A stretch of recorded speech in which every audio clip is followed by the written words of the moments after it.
मल की होशियारी। एक गांव में करोड़ी मल नाम का एक जमींदार रहता था, जो गांव के भोले भाले लोगों को पैसा देकर उनसे भारी ब्याज वसूलता था और उनके खेत पर कब्जा भी कर लिया करता था। उसकी पत्नी मंजरी एक मूर्ख स्त्री थी। अरे कहाँ हो मंजूरी, जल्दी से एक कप चाय लेकर आओ, मुझे काम पर जाना है। ला रही हूँ जी। कितनी देर से यही बात बोल रही हो कि ला रही हूँ ला रही हूँ। अरे कब लाओगी है? जल्दी से मुझे एक कप चाय दे दो। हाँ। मंजरी एक कप चाय क्रोधित होकर करोड़ी मल को देती हुई बोली, ये लीजिए आपकी गर्मा गर्म चाय। बोल तो ऐसे रहे हैं जैसे कि खेत पर आप स्वयं हल जोतेंगे। अरे दूसरों का खून पीने के अलावा आपने अपने जीवन में कोई दूसरा काम किया है क्या? आज का दिन मेरे लिए बहुत शुभ है मंजूरी, सुबह सुबह ऐसी बातें करके मेरा मूड खराब मत करो। हाँ। अरे तो क्या गलत बोल रही हूँ जी? यहाँ से जाकर खेत पर आराम से कुर्सी पर बैठ जाओगे और 2-3 घंटे कपटा और संपत से अपने पैरों की मालिश करवाओगे। इसके अलावा और कोई काम है तुम्हें? ऐसी बात नहीं है मंजूरी, ये काम भी बड़ी मेहनत का होता है। तुम्हें तो खुश होना चाहिए कि तुम करोड़ी मल की बीवी हो। करोड़ी मल की होशियारी के सामने कोई टिक नहीं पाता। हाँ। जिसे आप होशियारी कहते हैं ना, उसे दूसरी भाषा में कमीनापन कहते हैं। एक बात याद रखिएगा, आपकी ये होशियारी ना एक दिन आपको जेल की सलाखों तक पहुंचा देगी। करोड़ी मल क्रोधित होता हुआ अपनी पत्नी से बोला, मेरी होशियारी मुझे जेल तक पहुंचाए या ना पहुंचाए, लेकिन मुझे पूरा विश्वास है कि तुम्हारी मूर्खता मुझे किसी दिन जेल की सलाखों तक जरूर पहुंचा देगी। इतना बोलकर करोड़ी मल अपने दोनों नौकरों की ओर देखकर बोला, ए कपटा, ए संपत, ए ऐसे क्या देख रहे हो रे? चलो जल्दी से, अगर यहाँ पर कुछ देर और रुका तो मेरे दिमाग का दही हो जाएगा। चलो। करोड़ी मल अपने खेत में जाकर कपटा और संपत से पैर दबवाने लगा। कपटा, मुझे बताओ कि अब गांव में कौन कौन रह गया है जिसके खेत अब तक हमारे नहीं हुए? अभी तो आधा गांव है सरकार। क्या? तो फिर मेरी होशियारी का क्या फायदा? मैं इतनी मेहनत से पैसा कमाकर लोगों को ब्याज पर पैसा देता हूँ और भारी सूद लगाकर उनसे मनमानी करता हूँ, और अभी सिर्फ गांव के आधे खेत ही हमारे हुए हैं। निकम्मो, दिन दिन भर मेरी रोटियां तोड़ते हो तुम दोनों। कोई मुझे अच्छा उपाय नहीं दे सकते? इतना कहकर करोड़ी मल ने एक लात कपटा के मुंह पर मार दी। सरकार, एक किसान अभी है जिसने आपके अभी तक पैसे नहीं लौटाए। आज उसके पास 12 बजे तक का वक्त था सरकार, वो अपने वक्त से 5 मिनट लेट है। कौन है वो?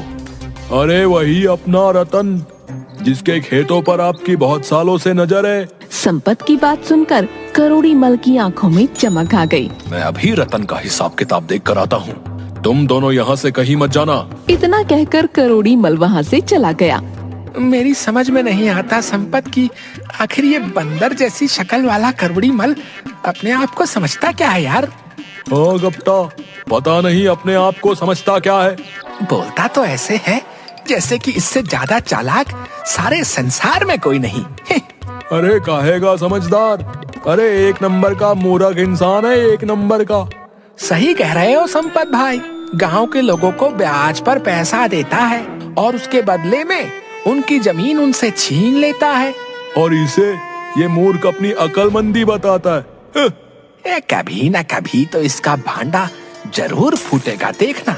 चिंता मत कर, इसकी मूर्ख पत्नी ही इसके काल का कारण बनेगी भाई, देखना। तभी वहाँ पर करोड़ी मल आ गया। चलो मेरे साथ रतन के घर पर चलो। इधर रतन अपनी पत्नी के साथ बैठा खाना खा रहा था। तभी जमींदार अपने साथियों के साथ आधम का, मुझसे कर्जा लेकर चुकाने के बजाय तू यहाँ आराम से खाना खा रहा है, और वो भी पनीर की सब्जी है। लेकिन जमींदार साहब, अभी तो मेरे पास 15 दिन का वक्त है। जमींदार ने गुस्से से संपत की ओर देखा। तू तो बोल रहा था कि पैसा लौटाने का आज इसका वादा था। ये झूठ बोल रहा है सरकार, आपको मेरी बात पर यकीन नहीं है? हम भी इस गांव में आपके सच्चे और वफादार नौकर हैं। हाँ, मेरे नौकर कभी मुझसे झूठ नहीं बोलते। तेरी मोहलत खत्म और तेरे खेत मेरे। ऐसा जुल्म मत कीजिए सरकार। ठीक है, आप मुझे कल तक की मोहलत दे दीजिए। ठीक है, कल दोपहर तक का वक्त देता हूँ तुझे। जमींदार वहाँ से चला गया। रतन की पत्नी सुनीता रतन से बोली, अभी तो फसल कटी भी नहीं, पैसे कहाँ से दोगे? खेत बचाने के लिए मेरे मन में जो आया मैंने बोल दिया। गई भैंस पानी में, सत्यानाश, अब तो खेत भी गए हाथों से। बस करो सुनीता, मुझे कुछ सोचने दो। मेरी कुछ समझ में नहीं आ रहा। हमारे पास तो 15 दिन का वक्त था, अचानक से करोड़ीमल यहाँ पर पैसे मांगने क्यों आ गया? जिस तरह से उसका नौकर संपत उससे बात कर रहा था, उससे मुझे यही लगता है कि उसने करोड़ीमल से झूठ बोला है। उस कलमुए को झूठ बोलने की आखिर क्या जरूरत थी? उसके एक झूठ से हमारे खेत हमारे हाथ से जा सकते हैं। सारा गांव जानता है कि कपटा और संपत दिन भर करोड़ीमल की चापलूसी करते रहते हैं, और करोड़ीमल को कौन नहीं जानता। हो ना हो कपटा और संपत में से किसी एक ने डरते हुए ये झूठ उससे बोला है। अब यहाँ पर खड़े खड़े जेम्स बॉन्ड बनना बंद करो और ये सोचो कि आगे करना क्या है। फिलहाल तो मैं कुछ देर के लिए अकेला रहना चाहता हूँ, ताकि कुछ सोच सकूं। और तुम जब तक मेरे आसपास रहोगी तो मैं कुछ सोच नहीं पाऊंगा। मैं जंगल जा रहा हूँ, सिर्फ वही एक जगह है जहाँ एकांत में बैठकर मैं कुछ उपाय सोच सकता हूँ। रतन जंगल निकल गया। अचानक रतन की नजर एक साधु पर पड़ी, जो कि आंखें बंद किए हुए तपस्या कर रहे थे। एक सांप फन फैलाए ऋषि के सिर पर मंडरा रहा था। वो सांप ऋषि को डसने ही वाला था कि रतन ने एक लकड़ी से उसे भगा दिया। ऋषि की आंखें खुल गईं। ये सांप मुझे डसकर मुझे मार देता। तुमने मेरी जान बचाई बेटा, और तुम्हारी वजह से मेरी तपस्या भी पूरी हो गई। मैं तुम्हें कुछ देना चाहता हूँ। इतना कहकर उस ऋषि ने एक चमकदार पीतल की चप्पल रतन को दे दी। ये क्या बाबा, मैंने आपकी जान बचाई और आप मुझे ये पीतल की चप्पल दे रहे हैं? बाजार में ये कौड़ियों के भाव भी नहीं बिकेगी। मूर्ख मनुष्य, ये कोई मामूली चप्पल नहीं है, ये बोलने वाली चप्पल है। तेरी समस्या का निदान इन्हीं चप्पलों में छिपा है। बाबा, मेरी समस्या का निदान ये पीतल की चप्पल है नहीं, बल्कि धन है। मैंने कुछ समय पहले गांव के जमींदार व उस करोड़ीमल से कुछ रुपया ब्याज पर लिया था, और उसे चुकाने के लिए मेरे पास 15 दिन का समय था। लेकिन वो आज ही अपने पैसे मांगने आ गया, वो भी ब्याज सहित। अगर मैं उसे पैसे नहीं दूंगा तो वो मेरे खेत पर कब्जा कर लेगा। बाबा, करोड़ीमल ने न जाने कितने लोगों की जमीन पर ऐसे ही कब्जा किया है। मूर्ख मनुष्य, धन किसी भी समस्या का समाधान नहीं होता। मेरी बात पर विश्वास कर। तेरी समस्या का निदान, और यहां तक कि सारे गांव की समस्या का निदान, इन्हीं चप्पलों में छुपा हुआ है। ये बात तुझे कुछ समय बाद स्वयं पता लग जाएगी। बाबा, आप करोड़ीमल को नहीं जानते। अरे, उसकी होशियारी के आगे आज तक कोई नहीं टिक पाया। बाबा, चिंता मत कर बच्चा, करोड़ीमल की होशियारी धरी की धरी रह जाएगी मेरी इन बोलने वाली चप्पलों के आगे, जो मैंने तुझे दी है। बाबा, लेकिन ये कहाँ बोल रही है? ये तो बड़ी साधारण चप्पल लगती है। ये अपनी मर्जी से बोलती है। समय आने पर तू सब जान जाएगा। चप्पल पहन ले और निश्चिंत होकर अपने घर चला जा। रतन वहाँ से चुपचाप चला गया और अपने घर के बाहर अपने आप से बोला, सुनीता को नहीं बताऊंगा उस बाबा के बारे में, नहीं तो सारे गांव में ढिंडोरा पीट देगी। बोल दूंगा कि मोहन के घर पर गया था पैसे उधार मांगने के लिए, मगर मोहन ने पैसे तो उधार नहीं दिए, ये पीतल की चप्पल मुझे पकड़ा दी। रतन के घर में घुसते ही उसकी पत्नी सुनीता ने सवालों की बौछार कर दी। इतनी देर जंगल में कैसे लग गई आपको? मैं आपका कब से इंतजार कर रही थी। मेरे मन में कितने बुरे बुरे विचार आ रहे थे। आप जानते हैं मुझे आपकी कितनी चिंता हो रही थी। और ये चप्पल आपको कहाँ से मिली? तभी उस चप्पल से रतन की ही आवाज आने लगी, जो उसने बाहर अपनी पत्नी के बारे में बोला था। नहीं बताऊंगा, नहीं तो तुम सारे गांव में ढिंडोरा पीट दोगी। ये सुनकर सुनीता का गुस्सा 7वें आसमान पर पहुंच गया। क्या कहा तुमने? तुम्हारी हिम्मत कैसे हुई ये बोलने की? सुनीता, ये मैंने नहीं बोला। तो फिर किसने बोला? मुझे क्या मूर्ख समझा है? रतन ने सारी घटना सुनीता को बता दी। सही बोल रहे हो, मुझे कुछ लगा ही था कि आवाज इन चप्पलों से आई है। वैसे भी साधु महाराज ने कुछ सोच कर ही बोला होगा। चलो अब सो जाओ। अगले दिन रतन जमींदार करोड़ी मल के खेत में चला गया। अरे क्या बात है रतन, इतनी जल्दी तुमने पैसों का इंतजाम कर लिया? नहीं करोड़ी मल जी, मैं आपसे बहुत जरूरी बात करने के लिए आया हूँ। अब मेरे इतने बुरे दिन आ गए कि मैं तुमसे जरूरी बात करूंगा, हैं? जल्दी बोलो, मुझे बहुत जरूरी काम से कहीं जाना है। करोड़ी मल जी, अगर आप मुझे कुछ दिनों की और मोहलत और दे देते तो मेरे लिए अच्छा हो जाता। ये बात तो तुमने बिल्कुल सही कही है। तुम्हारे लिए बहुत अच्छा होता, लेकिन मेरे लिए ये बिल्कुल भी अच्छा नहीं है, समझे? मैं आपकी बात का मतलब नहीं समझा। अब मैं इस मूर्ख को कैसे समझाऊं कि मैं इसकी जमीन का सौदा एक बहुत बड़े बिल्डर से करके आ गया हूं और आज उस बिल्डर के जरिए मुझे बहुत भारी रकम मिलने वाली है। अब नहीं रतन, मेरी जुबान से निकले हुए शब्द तीर की तरह हैं। मैं तुम्हें अब और मोहलत नहीं दे सकता। तभी करोड़ी मल की नजर रतन की चप्पल पर पड़ी। मुझे देने के लिए तुम्हारे पास पैसे नहीं हैं, हैं?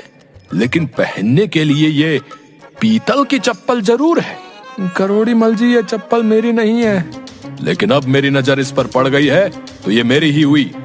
लाओ, इसे मुझे दे दो। ये चप्पल सिर्फ मेरे पैरों को शोभा देगी। लेकिन मेरी बात तो सुनिए, ये चप्पल। कपटा, संपत, छीन लो इस रतन के पैरों से चप्पल। आज शुभ काम करने में यही चप्पल पहनकर जाऊंगा। कपटा और संपत ने वो चप्पल रतन से छीन ली और उसे मार कर वहाँ से भगा दिया। करोड़ी मल ने वो चप्पलें पहन ली। ओफो, चप्पल पहनते ही मुझे तो जोरों से आने लगी भाई। बाथरूम के बाहर करोड़ी मल ने वो चप्पलें उतार दी। उसके बाथरूम में घुसते ही कपटा और संपत ने उसकी बुराइयां फिर से करना शुरू कर दी। अरे यार संपत, इस सेठ की चापलूसी करते करते यार मैं तंग आ गया हूँ यार। सही कहा यार, एक तो दिन भर इसकी चापलूसी करो है और ऊपर से इसकी मार भी खाओ यार, है? किसी दिन साले को चाय में ना जहर देकर इसको जान से मार दूंगा यार मैं। सही कहा यार, है? भगवान खुश होकर हमारे सारे बुरे कर्मों को माफ कर देगा यार। तभी करोड़ी मल बाथरूम से बाहर आया। वो दोनों चुप हो गए। सेठ ने जैसे ही चप्पलें पहनी, अचानक वो चप्पलें कपटा और संपत की आवाज में बात करने लगी।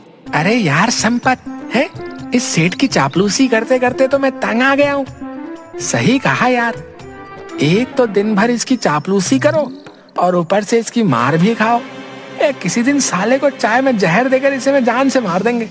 नमक हरामो, है? तो तुम मेरे बारे में ये सोचते हो? मैं अब तक अपनी आस्तीन में सांपों को पाल रहा था। इसका मतलब ये जादुई चप्पल है। इतना बोलकर जमींदार ने कपटा और संपत को पीट कर भगा दिया और अपनी पत्नी मंजूरी के पास आकर बोला, सुनो मंजूरी, आज घर पर एक बिल्डर आने वाला है गांव की जमीन खरीदने। वो वहाँ पर कोई प्लांट या बिल्डिंग बनाना चाहता है। तुम चाय नाश्ते में कोई कमी नहीं रखना। वो बहुत मोटी रकम लेकर आने वाला है। आपकी होशियारी का भी कोई जवाब नहीं है। उस मूर्ख को तो ये भी नहीं पता होगा कि जो जमीन वो खरीदने आ रहा है वो जमीन तुम्हारी है ही नहीं, बल्कि उन गांव वालों की है जिन्हें तुमने थोड़ी सी रकम दी थी और बदले में भारी ब्याज लगाकर उनसे उनकी जमीनें छीन ली। उसे तो ये पता ही नहीं है कि तुम इंसान की खाल में छुपे हुए भेड़िए हो, जिसने गरीबों का खून चूस चूस कर इतनी दौलत कमाई है। चुप हो जाओ मंजूरी, चुप हो जाओ। दीवारों के भी कान होते हैं। ये बातें अभी बोलनी जरूरी है क्या? कुछ देर बाद वो बिल्डर आ गया। जमींदार उस बिल्डर की चापलूसी करने लगा, मगर अचानक वो चप्पलें सेठ करोड़ी मल की पत्नी की आवाज में बोलने लगी। जी उन्हें तो ये पता ही नहीं है कि ये गांव की जमीनें तुम्हारी है ही नहीं, बल्कि उन गांव वालों की हैं, जिन्हें तुमने थोड़ी सी रकम दी थी और बदले में भारी ब्याज लगाकर उनसे उनकी जमीनें छीन ली। उन्हें तो ये पता ही नहीं है कि तुम इंसान की खाल में छुपे हुए भेड़िए हो, जिसने गरीबों का खून चूस चूस कर इतनी दौलत कमाई है। बिल्डर एक ईमानदार इंसान था। उसकी समझ में सारा माजरा आ गया। उसने गुस्से से जमींदार की ओर देखकर कहा, तुम्हें शर्म आनी चाहिए। तुम गांव वालों की जमीनों पर कब्जा कर लेते हो। मुझे ऐसी जमीन पर कोई बिल्डिंग नहीं बनानी जहां पर सैकड़ों गांव वालों की हाय लगी हो। तुम्हें तो जेल में होना चाहिए। ये तो अच्छा हो भाभी जी का, जिनके मुंह से सच्चाई बाहर आ गई। लेकिन मैंने तो कुछ बोला ही नहीं। इतना कहकर बिल्डर ने पुलिस को फोन कर दिया। पुलिस ने जमींदार को गिरफ्तार कर लिया। करोड़ी मल पुलिस के हाथ जोड़ने लगा। मुझे अरेस्ट मत करो थानेदार साहब, मैं सबकी जमीन वापस कर दूंगा। अरे चुप कर, चुप कर। जिन जमीनों को तू वापस करने की बात कर रहा है वो तेरी या तेरे बाप की नहीं है, अरे गांव वालों की है। वो तो उन बेचारों को वैसे भी वापस की जाएगी और तू अब सारा जीवन जेल की चक्की पीसेगा, समझ गया? करोड़ी मल की सारी होशियारी धरी की धरी रह गई। रतन खुशी खुशी अपनी जमीन के कागज ले आया। वो अपनी पत्नी को सारी घटना बता ही रहा था कि तभी वो ऋषि प्रकट हो गए। बेटा, मैंने तुमसे कहा था ना कि तुम्हारी और सारे गांव की समस्या का समाधान इन चप्पलों में छुपा है। देखो, इन चप्पलों ने सारे गांव की समस्या का समाधान कर दिया। इतना कहकर वो ऋषि रतन के हाथ से उन चप्पलों को लेकर गायब हो गए। बात उस जमाने की है जब एक देश पर एक राजा राज किया करता था। राजा बहुत ही समझदार और अक्लमंद था, पर वो अभी तक कुंवारा था क्योंकि उसे अपने पसंद की लड़की नहीं मिल रही थी। मंत्री, तुम्हें जो काम दिया गया था, क्या तुमने उस काम को संपन्न किया? माफ कीजिए महाराज, हमने पूरा राज्य ढूंढ लिया मगर हमें ऐसी लड़की कहीं नहीं मिली। कोई बात नहीं मंत्री, मगर तुम अपनी तलाश को जारी रखो और हो सके तो आसपास के कई और राज्य में ढूंढो। क्या पता हमें हमारी पसंद की पत्नी मिल जाए। जी महाराज।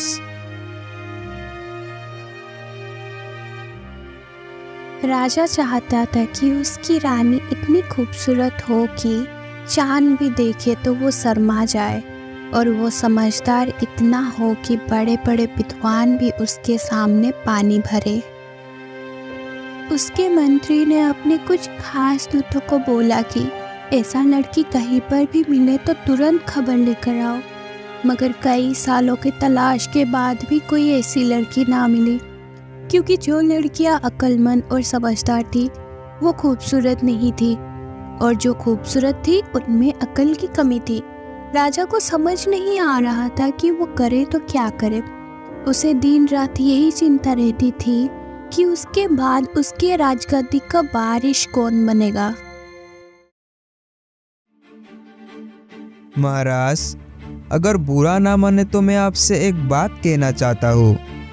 ठीक है मंत्री, बोलो, तुम कहना क्या चाहते हो? महाराज, अगर मेरी मानो तो आप एक गरीब आदमी के भेष बनकर एक राज्य से दूसरे राज्य घूमे, फिर हो सकता है कि कोई लड़की आपको पसंद आ जाए। राजा को वो वजीर की सलाह बहुत ही पसंद आई। उसने एक गरीब आदमी का भेष बनाया और महल से निकल गया। अभी वो राज्य के बाहर निकला ही था कि उसे एक किसान मिला जो कि अपने गांव जा रहा था। भाई, अगर तुम मेरे साथ चलना पसंद करोगे तो मैं भी तुम्हें सवारी पर बिठा लूंगा। अरे भाई, तुम तो खुद ही पैदल चल रहे हो, तुम मुझे सवारी में क्या बिठाओगे? राजा ने उस बात का कोई भी जवाब नहीं दिया और दोनों साथ साथ चलने लगे। वो दोनों थोड़ी ही दूर गए होंगे कि वो एक खेत के पास से गुजरे जिसमें गेहूं का फसल खड़ी थी। कितनी शानदार फसल है। बहुत अच्छी फसल है, लेकिन पता नहीं कि ये फसल कटी हुई है या बिना कटी। तुम्हें नजर नहीं आता कि ये फसल कटी हुई है या बिन कटी?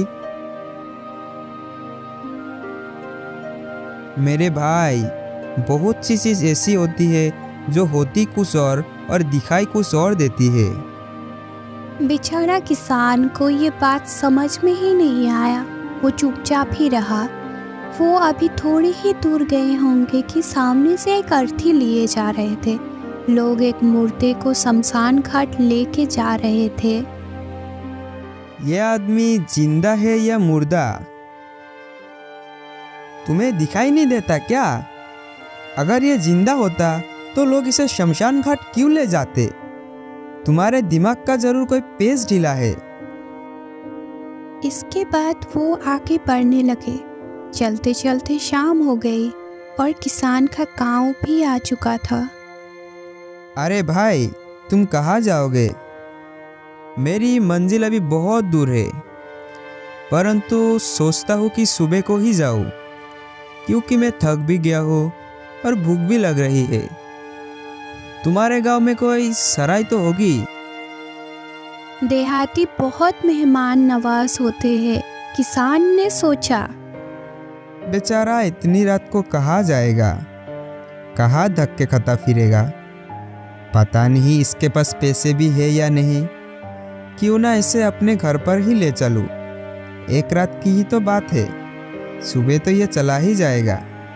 अरे भाई, ये छोटा सा गांव है, यहाँ सराय कहाँ पर होगी? तुम मेरे साथ मेरे घर पर चलो और खाना पीना करके तुम वहीं पर सो जाना। तुम हमेशा खुश रहो।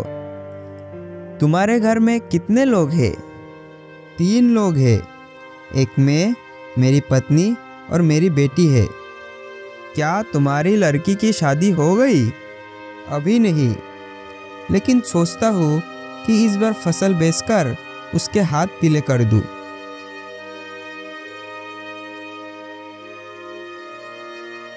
इतने में वो दोनों किसान के घर पहुंच चुके थे। किसान ने अपने घर का दरवाज़ा खटखटाया। किसान की पत्नी बड़ी ही बेचैनी से उसकी राह देख रही थी। उसने एक अजनबी के साथ किसान को देखा तो कुछ हैरान सी हुई। किसान का घर था छोटा सा, मगर बहुत ही खूबसूरत और साफ सुथरा। लगता था कि किसान ने अपनी उम्र भर की कमाई मकान पर ही लगा दी थी। एक किनारे पर दिया जल रहा था। तभी दूसरे कमरे से एक लड़की बाहर निकली। ऐसा मालूम हुआ कि चांदनी खुद जमीन पर उतर आई है। कितना खूबसूरत मकान है, मगर एक ईंट की कमी है। किसान ये सुनकर झंझना गया। उसे लगा उसने इतनी मेहनत से ये मकान बनाई है, जबकि राजा कहता है इसमें एक ईंट की कमी है। अच्छा भाई, अब इन बातों को छोड़ो, जल्दी से हाथ मुंह धो लो, फिर हम दोनों खाना खाते हैं।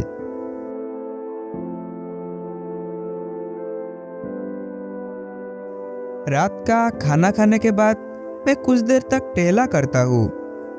यह सेहत के लिए बहुत ही अच्छा है। मैं कुछ ही देर में वापस आ जाऊंगा। दरवाजा बंद कर लो।